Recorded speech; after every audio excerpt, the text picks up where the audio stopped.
the media analysis is on the matter. Events still unfolding and uncertainty in the Middle East. The two sparred over who offers stronger leadership at this critical moment. Our allies understand that Donald Trump is fickle. He will go to whoever has the most flattery or where it makes sense to him. Steady leadership like you witnessed today, like you witnessed in April. Both Iranian attacks were repelled. Our coalition is strong, and we need the steady leadership that Kamala Harris is providing.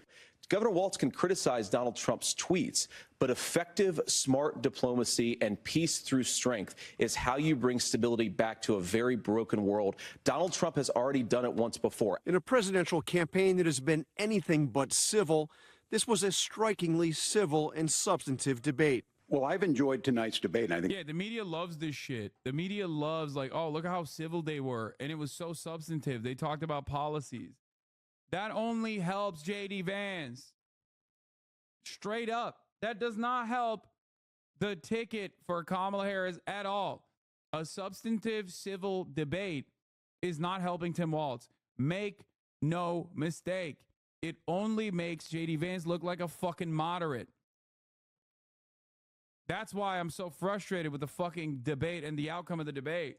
There was a lot of commonality here, and I'm sympathetic to misspeaking on things, and I think I might have with the senator. Me too, man. There's one. It wasn't until 90 minutes into the debate that the contentious topic of the last election came up. I would just ask that. You want to know why? You want to know why that's dangerous? Because here, I'll give you a great example.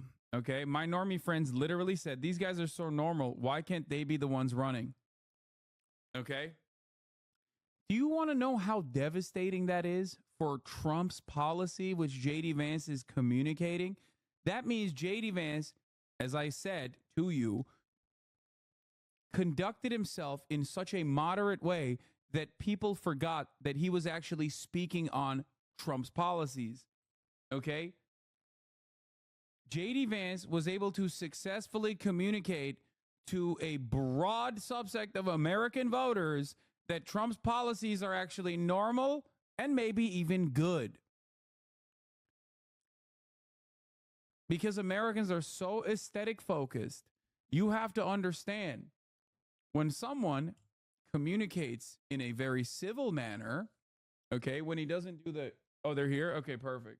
Here, I'll unlock the door. Oh, they're not outside, but okay. You need to understand, this is bad. This is really fucking bad. If you hate the Republicans for their policies, this is really bad, okay? If you even hate the Republicans for aesthetic bullshit reasons, this is still bad because this makes Republicans look normal. You don't want them to look normal. You don't want their fucking Nazi-ass attitude to be normal, ever, okay? Anyway. Did he lose the 2020 election? Tim, I'm focused on the future. Did Kamala Harris censor Americans from speaking their mind in the wake of the 2020 COVID situation? That is a damning non-answer. Vance insisted it is Democrats who are the biggest threat to democracy. Kamala Harris wants to use the power of government and big tech to silence people from speaking their minds. That is a threat to democracy that will long outlive this present political moment. A president's words matter. A president's words matter. People hear that. So I think this issue of settling our differences at the ballot box, shaking hands when we lose, being honest about it, but to deny what happened on January 6th, the first time in American history that a president or anyone tried to overturn a fair election and the peaceful transfer of power. In the first part of the debate, Governor Walz seemed nervous. He had trouble answering a question about whether or not he was in China during the Tiananmen Square uprising. My commitment, whether it be through teaching, which I was good at, or whether it was being a good soldier or was being a good... Okay, all right.